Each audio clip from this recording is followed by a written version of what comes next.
Hey Jeff Adventures, Terry King here. Welcome to the channel and welcome to another one of my 200 series service videos. Today we're going to talk about replacing the front and the rear diff fluids. Now there'll be lots of people out there that are very confident wrenching on their vehicles, but you know what? There's also a lot of people out there that haven't done very much of this stuff. And this video is designed for you guys. It's step by step and it's simple. Differential fluid changes, you might think, holy moly, that sounds pretty complicated. But you know what? It's not that complicated. Back yourself, you can do this. I'll give you step-by-step instructions in this video. It's not that difficult. And you know what? You'll save yourself a packet of money, number one. Two, you'll be sure that it's been done properly. And three, you get a little bit of a good feeling inside of yourself knowing that you've done it yourself. So follow along and let's get the diff fluids changed out on this thing.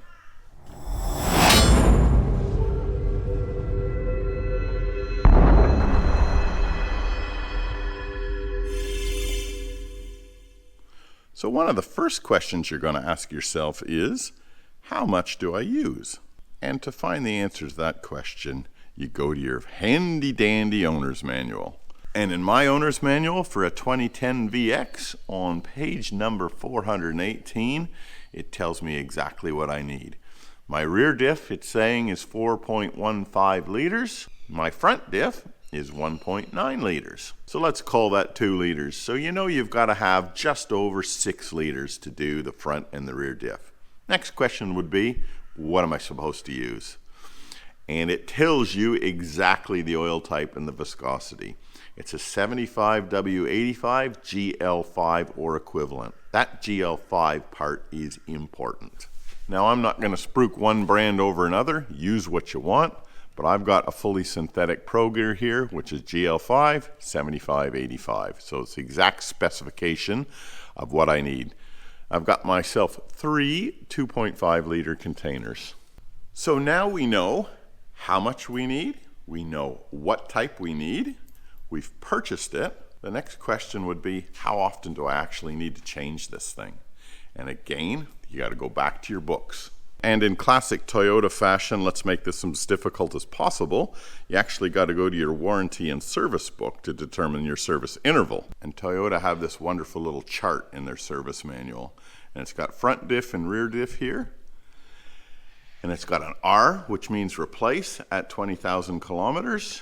And another R, replace at 60,000 kilometers. And another R, replace at 100,000 kilometers. So you can see they've got their service interval of every 40,000 kilometers. You can also do it time-based as well in terms of months.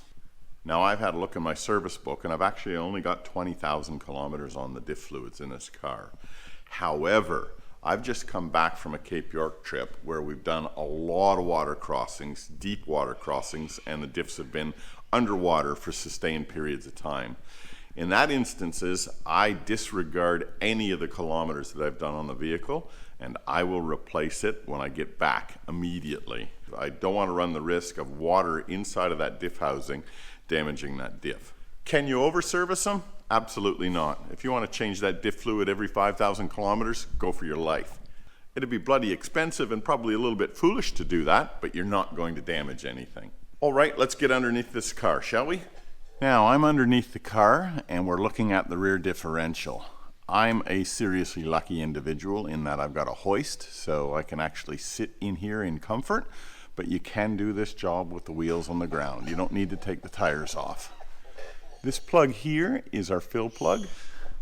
This plug here is our drain plug. You might think it doesn't really matter where we start, and you might be tempted to pull that one off and start draining it, but that's actually a trap for young players. Start with this sucker here and crack that one. Because if for some reason you can't get that off and you've pulled this drain plug off and you've drained all the diff fluid, you're in a world of hurt because you can't remove that to top it back up again. Both of these plugs are 24 millimeter.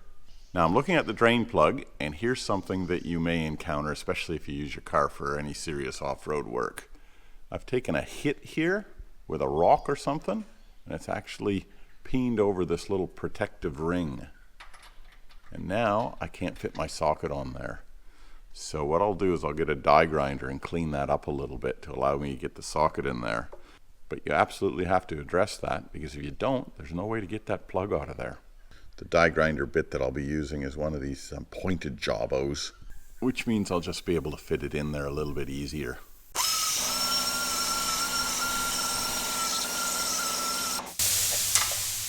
Beautiful. Now, because I've driven through a lot of water recently, when I drain this, I'm actually going to catch the first 50 or 100 mil, just so that I can inspect it, because obviously water sits on the bottom.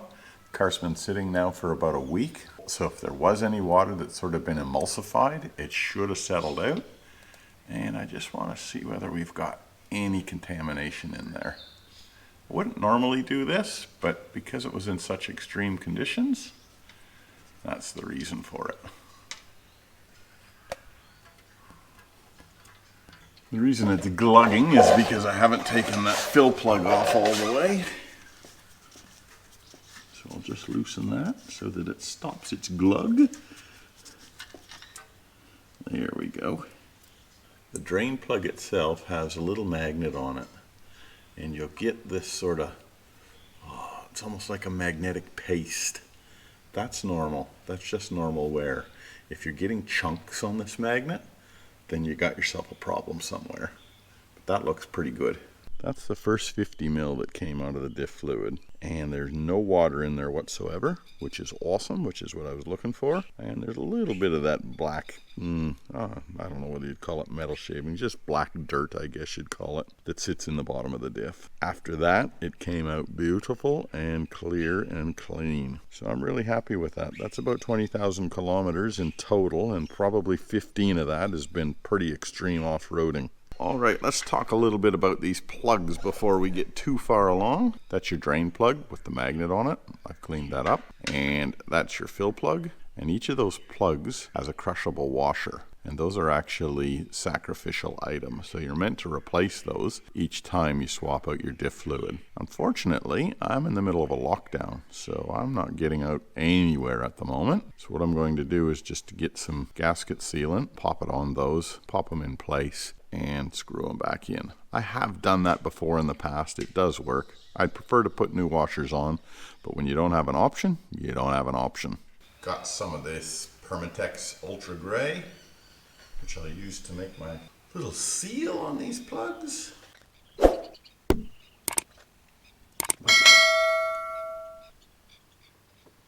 There's washer number 1 all glued up. Okay, we'll pop our drain plug back in. Now I'll tighten him down, but I won't torque him quite yet. Now why is that, you ask? Simply because I don't have my torque wrench beside me at the moment. But I tightened him down enough so he's not going to leak. Hit him with a wee bit of brake cleaner so that I can tell whether it is weeping after I've done the change. Now I've got my torque wrench handy. 49 Newton meters or 36 foot-pound, which isn't a whole lot.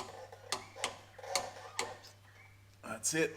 That's done. So let's fill her up now. As I said earlier, this rear diff takes about 4.15 liters. I got a diff lock in the rear, so that'll be a little bit different, but probably only by a couple 100 mil. And there's 2 ways you can fill this sucker up. If you've got one of these type containers with these little spouts on the end, you can pop that spout in there, squeeze your drum, and fill away in that way.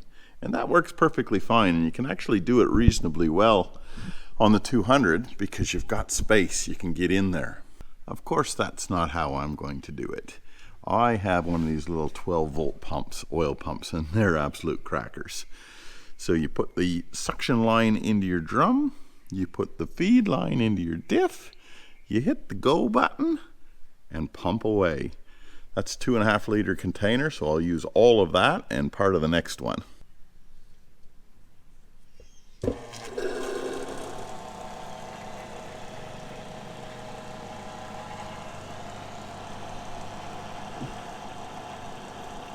Alright, I got 2.5 liters in there now. I know it holds about 4.15. So how do you know when this thing's actually full? It's a pretty crude method, but it's the tried and true method that's been there for 100 years now. You keep filling it, and when it gloops out this little top fill plug, you know you're full.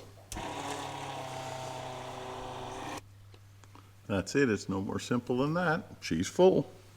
If you're not replacing the fluid, but you're just checking it, you can take that sight plug out and you can dip your finger in there. And of course, it should be level with where your finger is. We'll torque that fill plug down as well.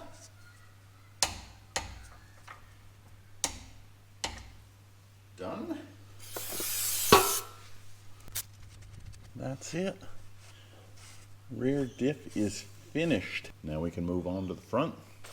Using a 12mm socket, remove the plastic factory bash plates. Now your front diff is a fair bit trickier than the rear, for space anyway.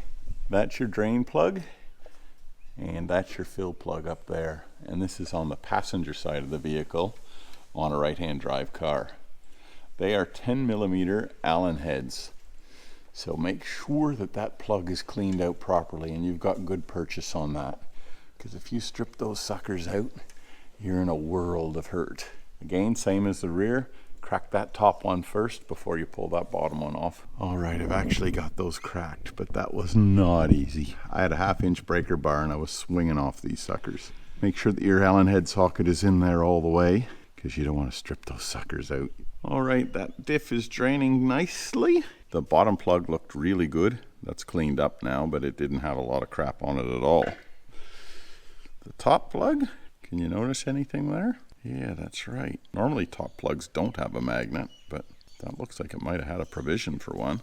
And if that's the case, that magnet is inside the front diff somewhere. So fingers crossed that it never had a magnet to begin with, or if it is in there, it's stuck to the ring gear somewhere, maybe the back side of the ring gear, where it's not going to do any damage. Pop our drain plug back in. I'll torque that down. That's 39 foot-pounds, just like the rear, as is the top plug. Now this one is seriously tricky to get to for filling purposes. And to be honest, I'm not quite sure how you would do it without a pump. I don't think you could get a bottle in there and just squeeze the bottle. It's just too difficult.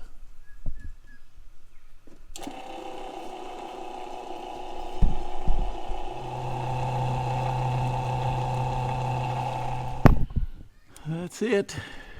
2 liters of diff fluid, or 1.9. So now we want to get to the transfer case and change the transfer case oil.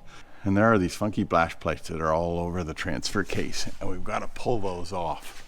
It's not hard, it's just tricky. So let's get stuck into that next. There are bolts everywhere holding this bash plate on. You got a couple up here. You got to remove that earth strap. There's one behind this counterweight, so you got to pull that counterweight off. There's one here. There's a couple up the front.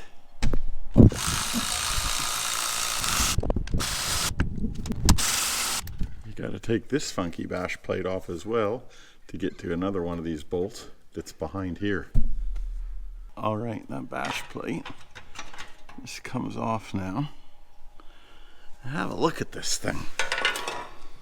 Like, what the hell?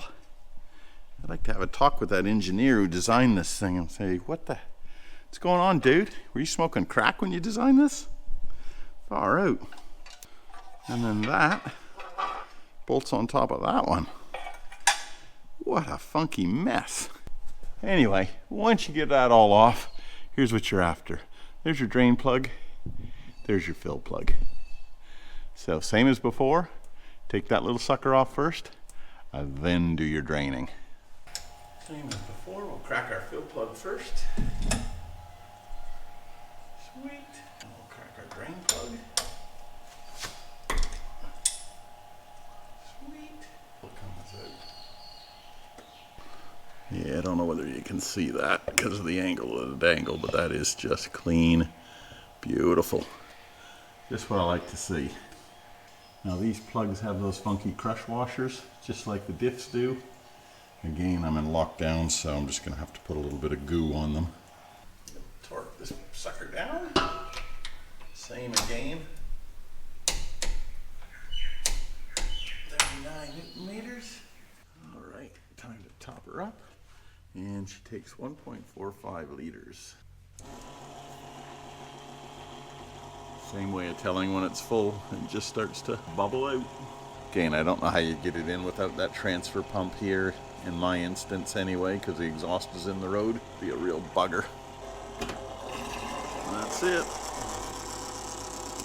Okay, let's put this funky cold Medina dash plate back in place. It's really difficult to show exactly where all the bolts are, so you just have to work it out on your own, but you'll get it.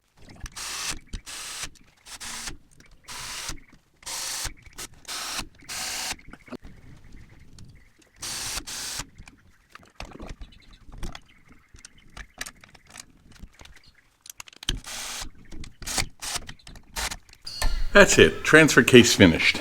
And we are now done the front diff, the rear diff, and the transfer case. The only thing left that I typically do in these sorts of things is I'll take the truck for a spin around the block, climb back under it, see if I've got any leaks.